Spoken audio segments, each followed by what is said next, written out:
கிறிஸ்துவுக்குள் பிரியமான சகோதர சகோதரிகளே, இயேசு கிறிஸ்துவின் இனிதான நாமத்தில் உங்கள் அனைவருக்கும் என் அன்பின் வாழ்த்துக்கள். இன்றைய தினம் உங்களுக்காக கொடுக்கப்பட்ட வேத வசனம் மத்தேயு 1 19-20 வசனங்கள். அவள் புருஷனாகிய யோசேப்பு நீதிமானாயிருந்து அவளை அவமானப்படுத்த மனதில்லாமல் இரகசியமாய் அவளை தள்ளிவிட யோசனையாயிருந்தான்.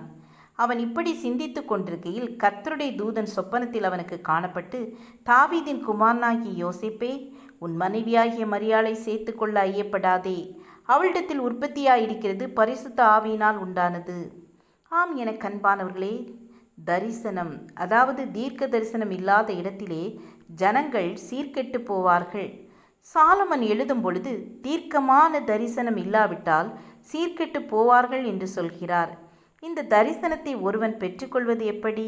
கிறிஸ்தவர்களாகிய நாம் நம்முடைய தனிப்பட்ட வாழ்க்கையிலே, நம்முடைய குடும்பத்திலே, நம்முடைய ஊழியத்திலே சீர்கேடுகள் உள்ளே வராமல் இருக்க வேண்டுமானால், நம்முடைய கடைசி வாழ்க்கை வரை சீராக நடக்க வேண்டுமென்றால் நம்முடைய அறிவு அல்ல, தரிசனம் தேவை.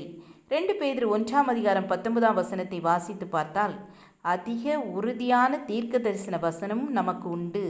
பொழுது விடிந்து விடிவெள்ளி உங்கள் இருதயங்களில் உதிக்கும் அளவும் இருளுள்ள ஸ்தலத்தில் பிரகாசிக்கிற விளக்கை போன்ற அவ்வசனத்தை கவனித்திருப்பது நலமாயிருக்கும்.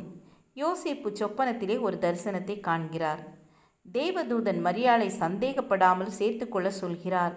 அதுபோல நாமும் தரிசனங்களை காண வாஞ்சிக்க வேண்டும். கர்த்தரோடு கூட உறவாட வேண்டும். நம்மோடு தரிசனத்தின் மூலம் கர்த்தர் பேசுவார். தீர்க்க தரிசனங்களின் மூலம் கர்த்தர் பேசுவார். தேவ தூதர்கள் மூலம் கர்த்தர் பேசுவார். நாம் அப்படிப்பட்ட தரிசனத்தை காண வாஞ்சிப்போம். நம்மை ஒப்பு கொடுத்து அவருக்காய் வாழ்வோம். ஜெபம் செய்வோம். கிருபையும் இரக்கமும் நிறைந்த கர்த்தாவே, நாங்களும் உம்முடைய தரிசனத்தை காண உதவி செய்யுங்கப்பா. நீங்கள் எங்களோடு பேசுங்கப்பா. உம்முடைய சத்தத்தை கேட்டு அதன் பாதையில் நடக்க எங்களுக்கு உதவி செய்யுங்க. எங்களை தாழ்த்தி உம்முடைய வல்லமுள்ள கரத்திலே ஒப்பு கொடுக்கிறோம். இயேசுவின் நாமத்தில் பிதாவே, ஆமேன், ஆமேன். God bless you.